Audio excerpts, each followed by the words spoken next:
Welcome to the party. I'm Sam Ekstrom of Locked On Sports Minnesota. It is our Wednesday Care 11 Minnesota football party special. We're glad you've joined us today here on Locked On Sports Minnesota. Please subscribe to this YouTube channel and find our audio on the Locked On Vikings podcast feed. Wherever you get your podcasts, we are free and available. We've got lots to get to in Minnesota Vikings land. Coaches meetings down in sunny Florida while it snows here. Kevin O'Connell opens up to reporters, talked about everybody really that's relevant to the Minnesota Vikings. We got plenty of good quotes to dive into with KOC, plus rule changes in the NFL. Do we like them? Dislike them? How do they affect the Vikings? That's coming up as well. Plus, we discuss who the most impactful Vikings re-signed player is this year. But let's meet our full panel. Let's go around the horn. Julia, kick it off. Hi, I'm Julia Daniels, sports reporter at Care 11. It was a tough watch to see all the beat writers in KOC down in Florida while we got this snow. But you know what? I'm going to Florida this weekend, so I'm not too mad about it. Oh, good for you. I'm Ron Johnson, Gophers NFL wide receiver, and I am going to talk about KOC's comments about quarterback, why they matter, and also rule changes really don't matter at the end of the day. I'm Reggie Wilson, sports director at Care 11. Julia, your vacation request is denied. Well, I won't be there anyways, whether it's denied or not. Well, last week I said No soup for you. Last week I said Kwesi is going to the grinder, and he did, but it took a turn that I wasn't expecting. And I'm Sam Ekstrom, trying to guide this panel onto the away from guilting people about vacation and into the right topics. Although we do, Julia, we're really bitter about this. You probably shouldn't have brought it up. Whatever. We're gonna be giving you flack for the rest of the show. But KOC talks about Aaron Rodgers. He talks about JJ McCarthy, opens up about Harrison Smith, Isaiah Rodgers, injury statuses for guys. A lot of stuff that he talked about at the coaches' meetings in sunny Florida. Ron, why don't you kick us off? What perked your ear up that you heard from the coaches' meetings? Basically that Aaron Rodgers and Kevin O'Connell are friends. That one for me was a little bit interesting, but I get it. Quarterbacks are going to remain quarterbacks' friends. We also saw KOC pop up on the pod with Fitz and what's his name, the offensive tackle from the Rams. And so you saw the same. Yep, Wentworth. We saw the same type of friendship conversations there about KOC and text messages. But other than the JJ McCarthy stuff and the Aaron Rodgers friendship stuff, it was not a I don't want Aaron Rodgers to be my quarterback. That's the one thing. Like, and again, there was maybe some friendship there to say, look, I don't want to bash my boy. That's my guy. But I didn't feel like the door was closed. Like it felt like a little bit of Bruno Mars to this KOC into the presser. Like I'm good where I'm at, but I'm gonna leave the door open. I'm gonna leave the door open. I mean, that's what it felt like. I felt like he's like, you know what? Just in case. I just want to let you know, like it's still open. Like I how you doing? Where you at? That's what it felt like. Like it felt like Aaron Rodgers texted him first, and he texted him back. Straight up Bruno Mars to the T. I can see KOC in a robe. Other than that, the owners meeting stuff too. The stuff I'm starting to hear now. So I listened to Dan Patrick this morning on our partner Peacock with Dan Patrick and the boys, and they brought up the owners tabling the tush push. So the tabling of the tush push feels like the tabling of the Aaron Rodgers. And that's the kind of correlation I made because Dan Patrick said same with that. It didn't sound like they said they're not going to ever get rid of the tush push, but it also didn't sound like they are. Like it was just like, let's table this because we don't know what's going on right now. We need more research. I feel like that's where KLC is. We need more research on JJ McCarthy. We need to see where he's at, where that knee is at. I have full confidence in him. I think he can be a star. I think I can make him great. But I'm going to leave that door open. Yeah, and at this point, it would feel like kind of an indictment on J.J. McCarthy if they went and did bring in Aaron Rodgers. That would tell you something about what they're seeing from him health-wise, performance-wise, classroom-wise. That would be a big move if that did happen. And it sounds like the Vikings are waiting several weeks to make this decision because they want to wait until after the draft to save comp picks. It's all about comp picks. That's why this is getting drawn out so much. They can't just sign Joe Flacco and put an end to it. No, they have to wait for the comp picks. Reggie, what stood out to you this week? Yeah, I think the one thing that stood out to me, and I text our Care 11 group chat about this, but Kevin O'Connell spoke about the quarterback situation on Monday and over the weekend with Kevin Clark on the podcast that he does, but he didn't talk to the assembled media yesterday about it, which I thought was interesting. And I got a little bit of context from Alec Lewis when he said that they had a session with the beat writers the day before where they kind of asked all their quarterback questions already. But then, once he did the public media session, nobody asked about quarter. I think the one quarterback that was asked about a few times was Sam Darnold. And, he talked about how Sam came in there and was a pro and, found the offense that he likes to run and how he's going to do well in Seattle and all that. And I'm just like, we ain't talking about Sam anymore. Like that's not what we're doing. So I thought that was very interesting, but I did think with what he did say about quarterbacks and what he did say about Aaron Rodgers and JJ McCarthy was like, he's a Hall of Fame dude. Like he reached out. It would be wrong of us to not to do our due diligence with him, but basically I was waiting on him to say what basically I was thinking about the situation in general, but we spent draft capital on JJ McCarthy last year. We got to see it through. And that's basically what it was. And he said that, and we've been waiting on him for weeks after, the combine came and went, we're waiting on the draft. They did all the free agency stuff. And it seemed to be that they were setting things up for a young quarterback, but then we didn't hear anything. And everybody, there was just all this discourse back and forth every day. What are the Vikings doing? Are they setting it up for a veteran quarterback to come in there? Or are they setting it up for a rookie quarterback to make it easy on them? And Kevin O'Connell basically, said the latter, and all that he said about JJ McCarthy and the Aaron Rodgers situation. And I think they are excited about JJ. They keep talking about how he's put the weight back on, how he has no limitations. He's doing everything. And I think that Kevin O'Connell, from what he said, is very confident in what he does with quarterbacks, that he can get the most out of McCarthy, because he did get the most. That was something he talked about too yesterday, was like, I believe in what we do with quarterbacks, and I believe that we have the system in place to maximize a quarterback skill set, which I thought was a little bit of a pat on the back in his session. So I thought that was cool. But I think, the whole Aaron Rodgers thing, I think Rodgers is kind of keeping the door open. He's like, the Steelers will be okay. Okay, let me go to UCLA and throw to DK Metcalf. Like, let me just see how it feels. But like, I really do still want to go to Minnesota. Let's see what happens. Maybe McCarthy steps on a nail or something, and then I could come in.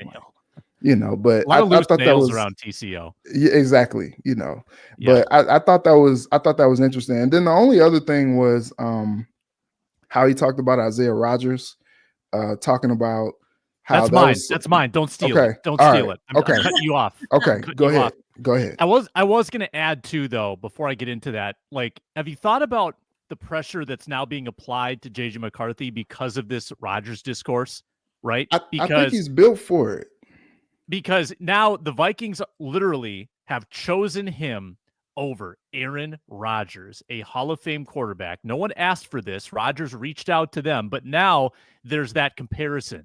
Like, whatever Rodgers does in Pittsburgh, if it's Pittsburgh, that'll be compared to what JJ is doing here. If Rodgers is really good there might be a level of regret. He will be linked to Rodgers. He was the chosen one over Aaron Rodgers. It just applies just a different stratosphere of pressure, I think. But I want to talk about Isaiah Rodgers too. One thing about that, Sam, though, Jordan Love is under that same pressure.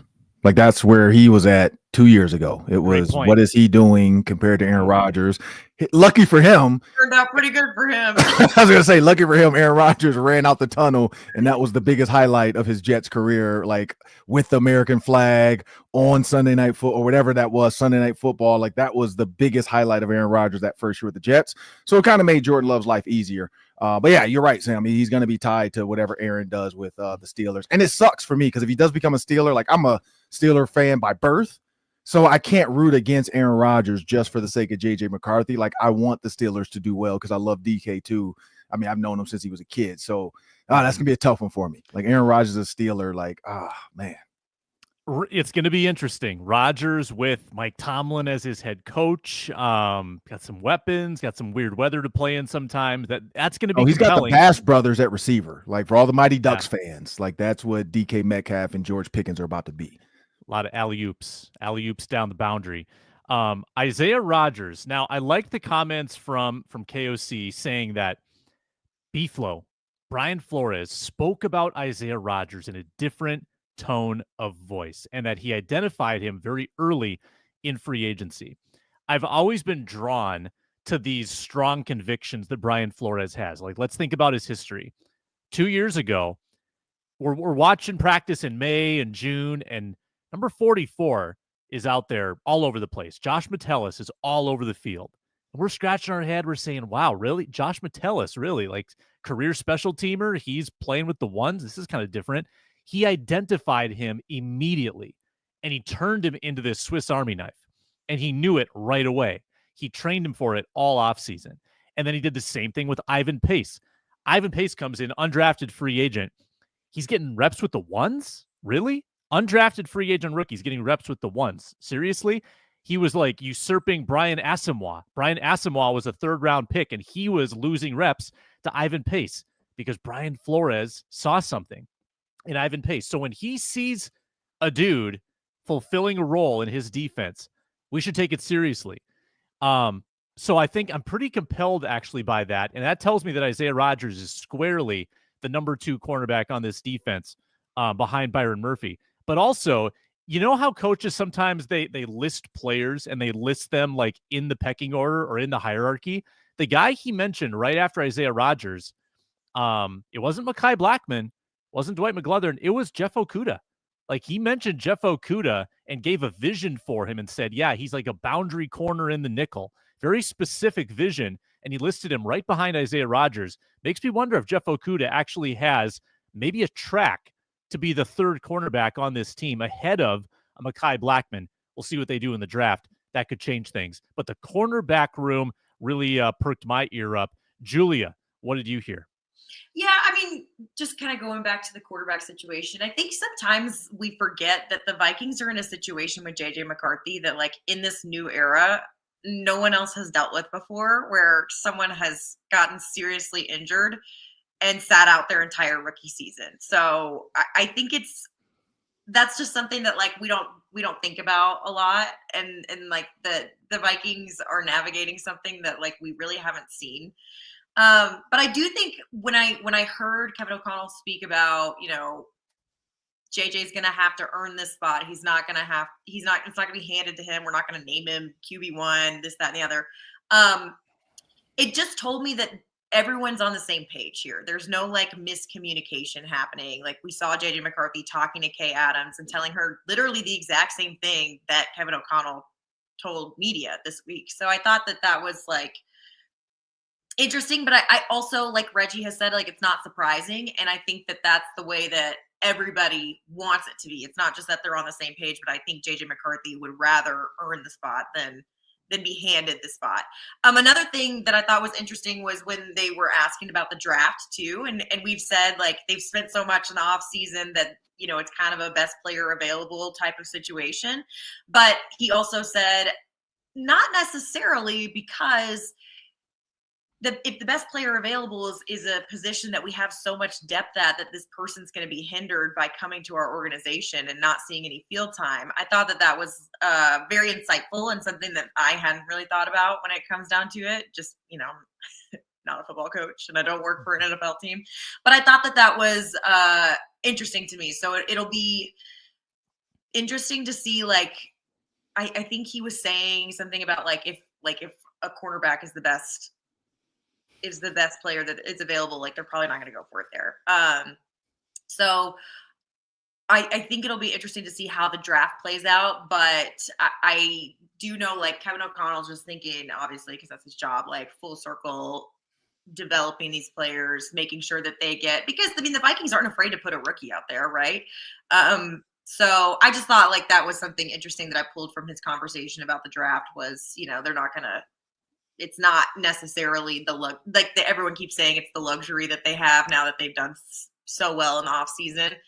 I thought another thing too is we've talked about all these injured players that they're signing or injury prone players that they're signing. And he gave a lot of kudos to Tyler Williams and the medical staff, and talked about the faith that he has in them to keep players healthy, which is something that we've talked about, but we haven't heard Kevin O'Connell talk about here recently, especially with these off-season signings. So I thought that was an interesting tidbit that maybe sometimes you don't hear head coaches really talk about, but I think that we've talked about it and how the medical resources that they have here are better than just about everywhere in the United States, and the faith that they have in their staff to keep these players healthy, where no shade to the other teams, maybe they didn't have that there. So I thought that was an interesting tidbit that he mentioned as well.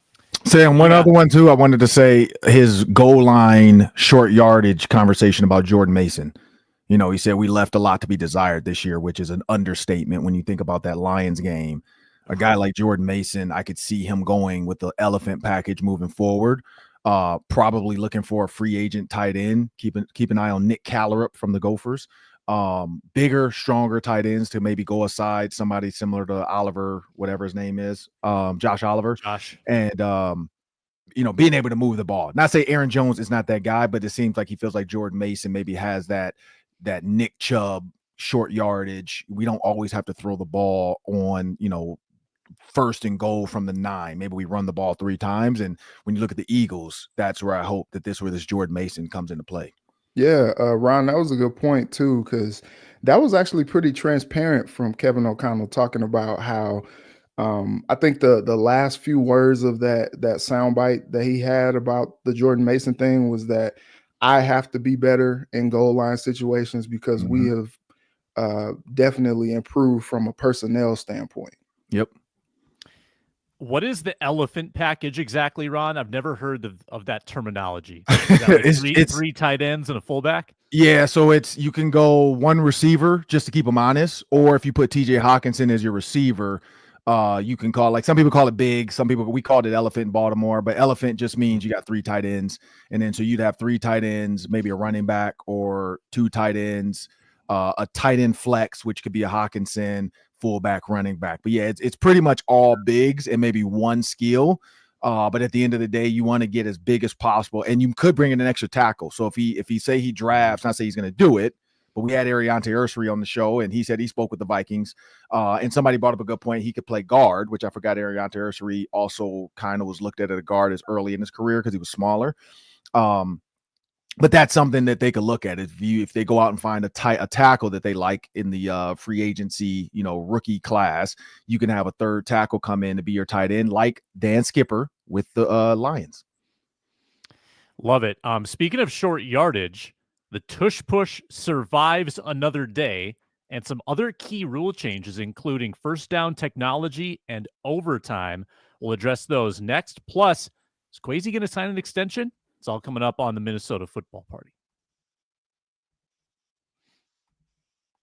We're brought to you today by Prize Picks. It's baseball season. Baseball's in full swing. No better way to get in the action than with Prize Picks, the best place for daily fantasy sports. You put together an entry of more or less on at least 2 player projections, and you can win up to 1,000 times your cash. That's right. For baseball, it's strikeouts, RBIs, first inning runs. Prize Picks keeps it exciting with lots of options. You can build your lineup out with some special promotional player projections like Aaron Judge, more than 1 home run, Shohei Ohtani, more than 1 stolen base. Set up your lineup in like 60 seconds. That's all it takes. It's quick, safe, and secure. You get paid quickly. I like to take advantage of Taco Tuesday. That was yesterday, where Prize Picks offers discounts on select player projections for great value. Download the app today. Use code LOCKEDONNBA to get $50 instantly after you play your first $5 lineup. It's code LOCKEDONNBA for $50 instantly after you play your first $5 lineup. Prize Picks, run your game.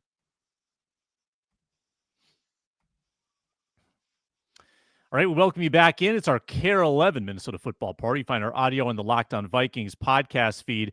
Before we get into rule changes, I just want to go around the horn quickly.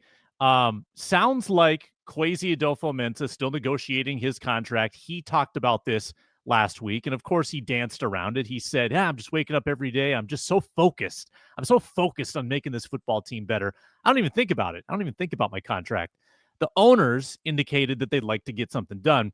So, Julia, is there anything that could throw this off course? Is there any reason why Kwesi Adolfo-Mensah will not sign an extension with the Vikings?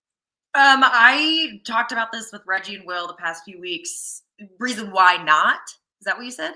Yeah. What could throw this off? Is this a done deal in your mind? I mean, an absolute maybe bomb in the draft or something. If they just completely light things on fire or something like that, I that would be my guess. I think that it was interesting that the Wolves were like, no, there's nothing to read into here. Like, this is something that we're trying to do. So I thought that was, maybe more confirmation than we've had in the past months.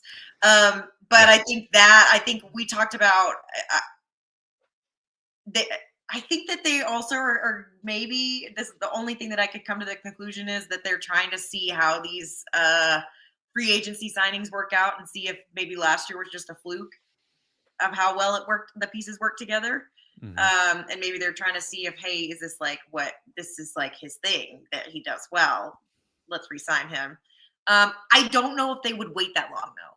So I would think like if something happened at the draft would be my best guess of like something going horribly wrong there.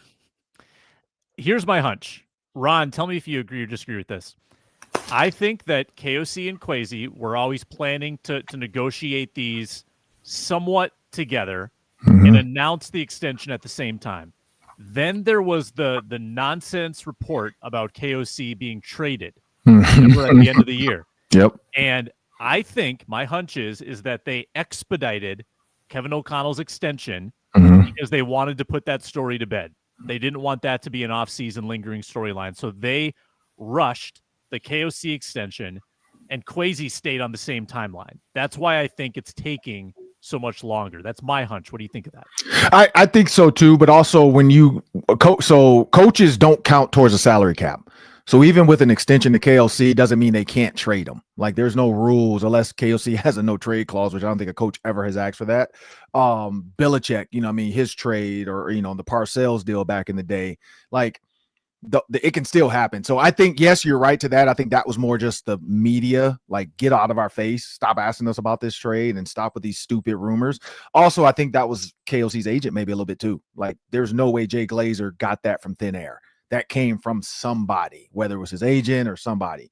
The Kwesi piece of it, I think that too. I think they did want them to be a package deal, but I think Kwesi, because talking to Kwesi at the pro day, and I just had dinner with Martin Vance, and he and I were chatting a little bit about how this all works. I think Kwesi's has a little bit more hair on it because of his role as GM. So when you look at Rick Spielman GM and Kwesi GM, there's a little bit more money involved as far as Kwesi's vision with money. Rick Spielman, I think, left that all up to Rob Brzezinski, where Kwesi understands money a little bit too. So he's got a little bit more of what he's doing. Like he always says, I'm a people manager. So I think he's like, hey, what does this GM truly look like? And think about Andrew Berry. Like I asked Kwesi about Andrew Berry and him working for him. Yep. Think that when you're thinking about contract extension. Like I think he's trying to be what Andrew Berry is to the Browns, which is a little bit more sticky, a little bit more within the organization, not just players, but people around the players as well. So I think Kwesi's trying to figure out, like, is this a CEO role? Like he's more of a business guy. So I think that's probably a little bit of the delay too. Reggie. Yeah, I think the one thing that I'll pay off the tease with is, we finally got a chance to talk to Kwesi about all the offseason things since the combine. And I knew the Aaron Rodgers grilling session was coming, but then there was a grilling session about his contract as well, and that was pretty eye-opening. And as you said, he danced around it, but I think he gave the answers that he best could about the situation. Just like, yeah, I'm not worried about that. Just, taking it a day. I got all these quotes in my office. I try to live by those, and I don't worry about that. But after a while, you sat there at the press conference, and you're just like, okay, what's going on here? Like, is there smoke here? And I think the tough part that is lingering now, which I guess is not as important as what was lingering with Kevin O'Connell before his extension got done, is now there seems to be like this group of people who think that maybe he hasn't done as good of a job as maybe the Wilfs think, or something like that. So like, yeah, they're just kind of playing this out. He seems like a dead man walking.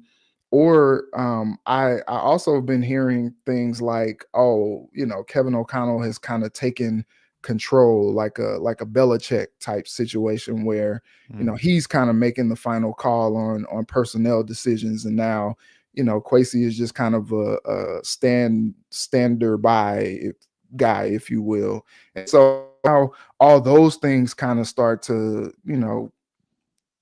grow legs, even if it's not true. And so I think that's the tough part about this whole thing, because they were so quick to get Kevin done. And I understand what Ron was saying about just all the logistics that are in play with Kwesi, but then you just start to wonder aloud, okay, why isn't this deal done already? Like, get it done if this is a guy you believe in, especially with what the Wilf said this week now about Kwesi. Is like, okay, what's so difficult about just going ahead and locking him in? Yeah, I don't knock Kwesi for the drafting quite as much as others because of what he's done in free agency. He's plugged the holes. They haven't had to rely on the draft picks as much because he's done such a good job in free agency, and they've had really good winning teams. So you're right, Reggie. I'm a little perplexed why it would take too long, unless there's a perceptional difference, unless they're saying, well, Kwesi, look at these draft picks, and Kwesi is fighting back with his agent and saying, no, like, I deserve what Kevin is getting. Maybe there's some compare and despair. Maybe there's some comparison going on where Kwesi wants to get what Kevin got because that's already been made public. Let's get to the rule changes. This is what's on the table or not on the table. So tush push, not banned yet, maybe at the next group of meetings, which are, by the way, in the Twin Cities. Overtime, both teams will get the ball, even if the first team scores a touchdown. That's a change. Used to be only that way in the playoffs. The chain gang has now been relegated to a backup. Now there's a Hawkeye technology that will help with first downs. I do want to see this actually shown. I want to see how this works, because it's not so easy as to just say, oh yeah, where the ball ends, that's where the ball gets marked. And the touchback moves to the 35-yard line, which I think is really compelling. Let's just whip it back to Reggie. Which rule change, choose one, and we'll go around the horn. Which one stands out to you most as the biggest impact? The overtime rule, I think, for me.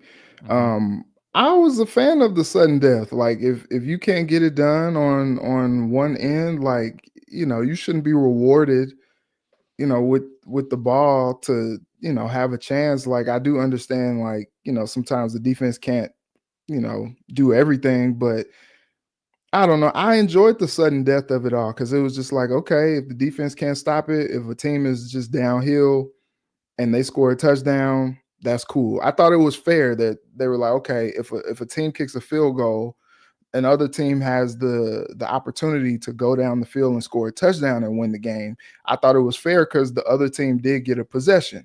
But like, now just being like, oh yeah, I think the NFL is just trying to build up more competition, drama, if you will, that, it almost feels like kind of participation trophy-ish. And I don't know if I like that, because the sudden death nature of it all is kind of what made it fun.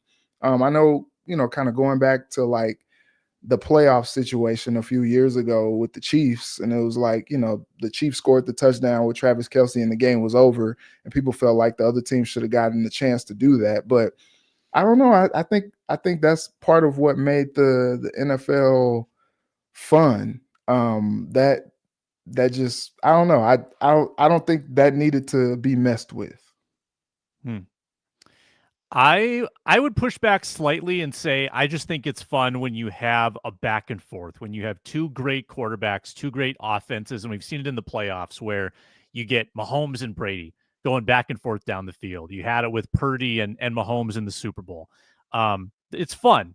Maybe not, if a team gives up an 80-yard drive, maybe they don't deserve to get the ball back, but there's an entertainment value to see that quarterback get another chance on the field. I get it. I get why they're doing it.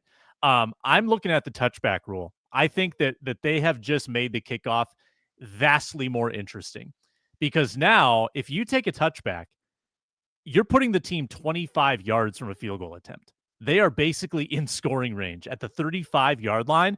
That's one pass and they're in field goal range. So you can no longer afford at the end of a game, if you're trying to deny a field goal, you're up by 2 and there's 20 seconds left. You can't afford to give them a touchback.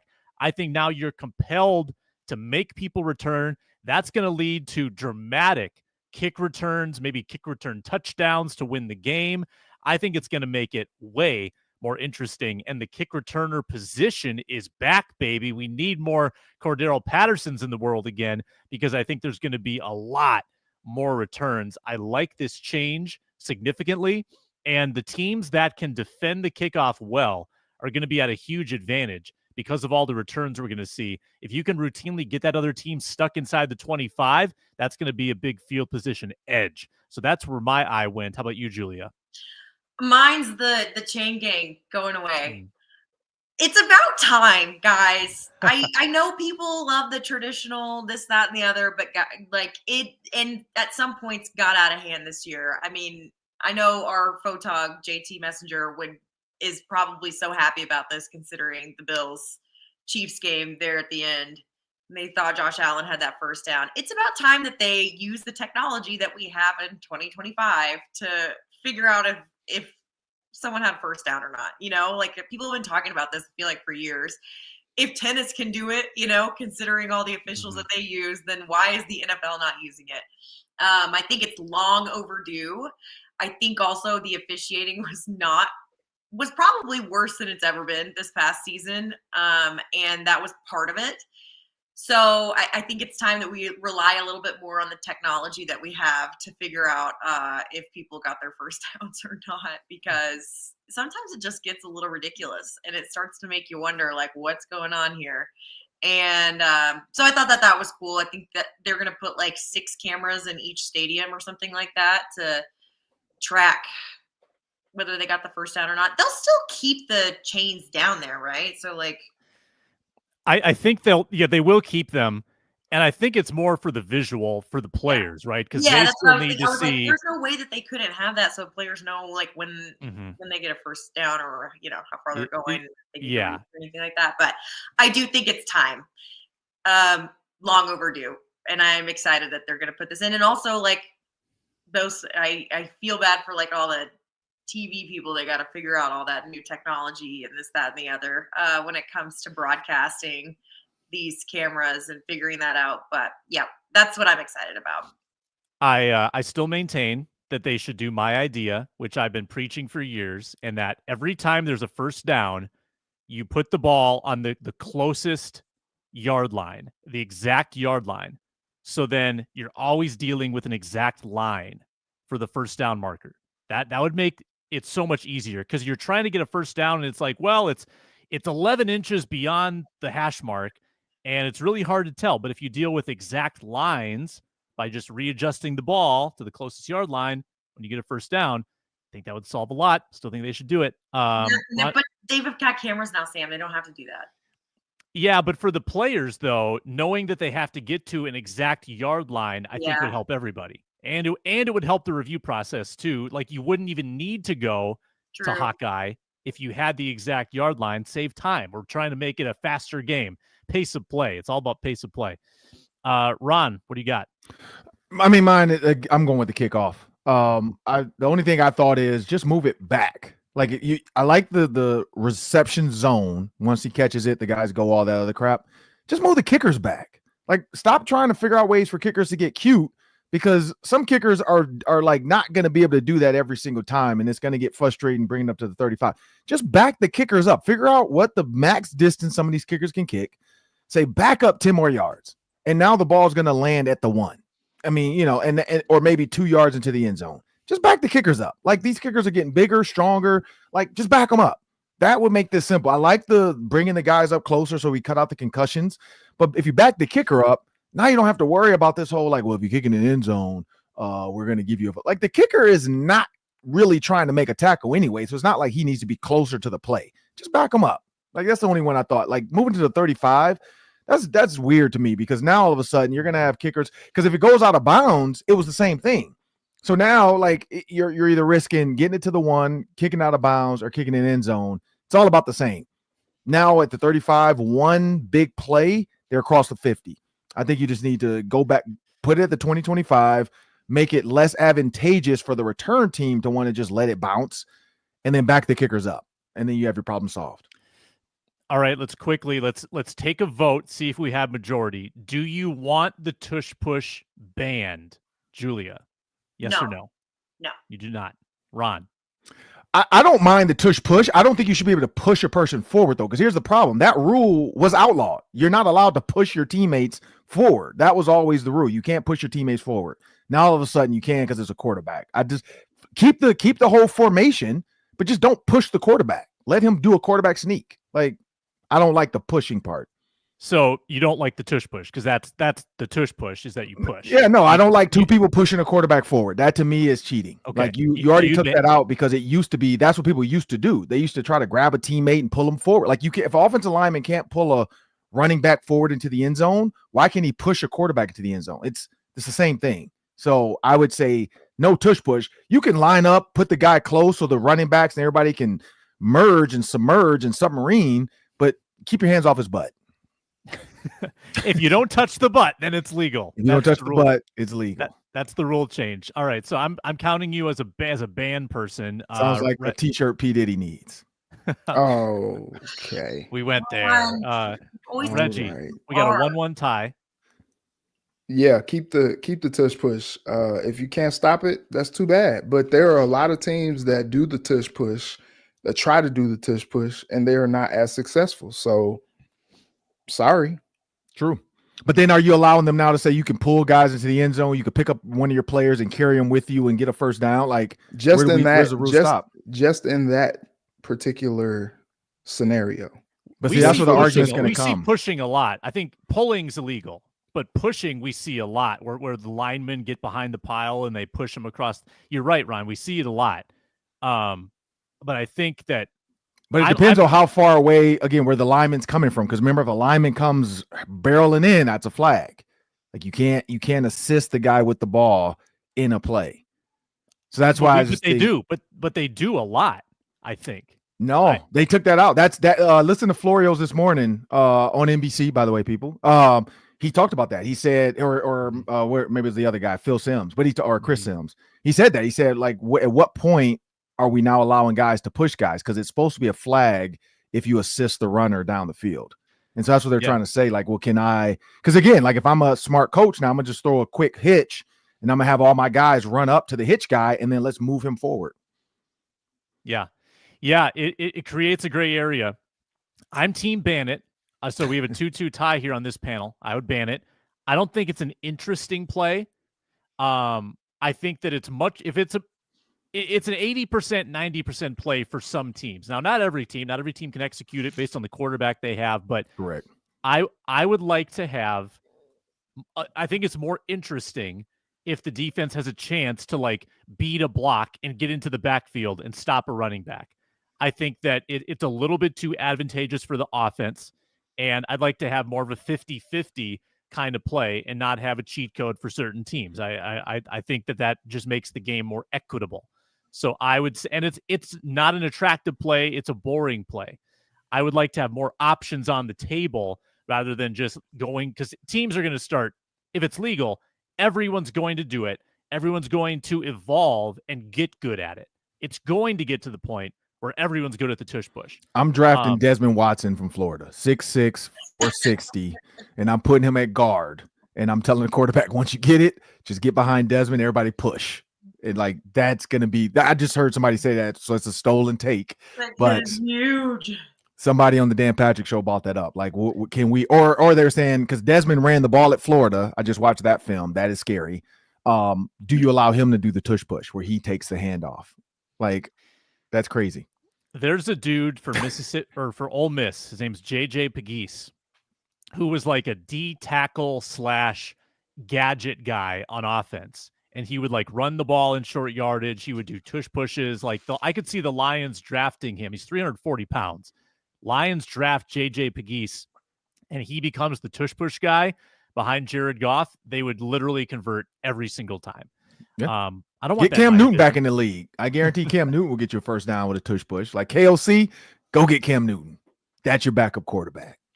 The irony of the Eagles doing this is that their offensive line was so good, they didn't need the push. They would just carve out the space on their own, and Jalen Hurts would fall forward. They didn't even need the help. That's just how good Jason Kelsey was. And also Jalen Hurts can probably squat more than any other quarterback in the league. True. Yeah. Very true. He's like 600 pounds or something. The one thing they did say, the only video they're using, which I think is BS, Chris Jones, that's his fault. But Chris Jones, I mean, if you saw that, he turned sideways trying to stop it, and he got absolutely rammed in the like side of the head and the neck. And so there's a video of him on the sideline after it happens, and he's like, "Yeah, I'm a little dizzy, but I'm good." And it's like, well, one, you shouldn't have went back in the game, but two, is that going to be used as footage to try to get these owners to change their mind, which are like, no, you turned your head. I think the only change is going to be head up football, because Jason Kelsey created that rugby scrum where he's ducking his head and just going down. I think because I was listening to some other verbiage, I feel like that's the tabling. They're going to come up with a head up rule where you can do it, but just like we teach, you have to block with your head up. So no more submarining by either defense or offensive lineman. And I think that's going to be the change. Yeah, that would make sense to me. I mean, because you don't, like in most other contexts, you don't go low. You don't go low. And they just duck their heads, and their heads are going into the ground. And so I think they're going to say, you got to have your head up or it's a flag. Yeah. Which the Redskins exposed that. Sorry, Commanders. With the whole, like, if you don't stop, we're going to give them a touchdown. That's where I think people are like, wait a minute, what? So, yep. That's interesting. We'll pause once more, and then we'll tell you who the most impactful Viking to re-sign with the team is going to be in 2025. That's next. Brought to you today by Game Time. The final four teams are here in the NCAA tournament.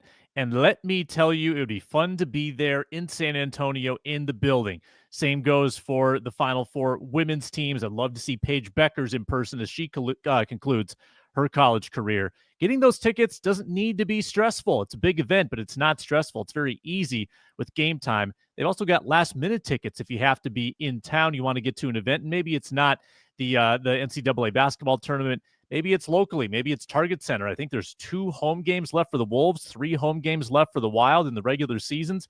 Get in the building. Game Time Picks makes it easy. The curation on the Game Time app shows you the best value around the venue, not just for sports, but concerts, comedy, theater, and more. Check the Game Time app. Find the amazing deals. I was looking to take my son to a Wild game. $45 to get into Sharks Wild next week. That is a killer deal for a big game for the Minnesota Wild. Lowest price guarantee at Game Time. You have peace of mind, and you can see the seat views when you buy the tickets. Take the guesswork out of buying tickets with Game Time. Download the Game Time app.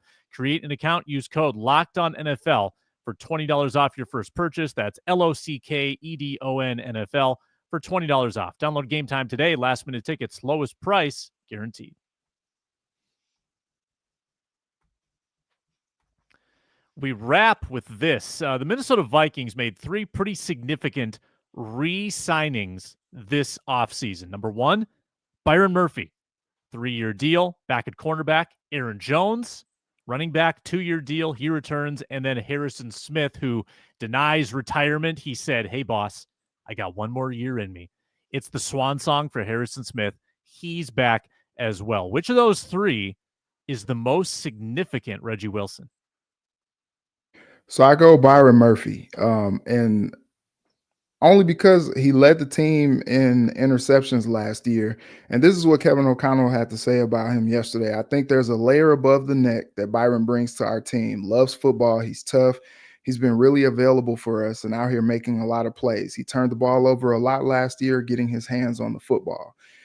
I joke with Byron, if he hadn't dropped some of those interceptions, he would have even more interceptions last year. And maybe the price for him goes up even more. And so I thought that was a really good signing. He was a guy who came in and he had some injury woes, but he has been really available for the Vikings in the time that he's been there. And with his availability, he's gone out there and made plays. I think too, one thing that Kevin O'Connell kind of patted his team on the back with is just how comfortable he is with the sports science and strength staff.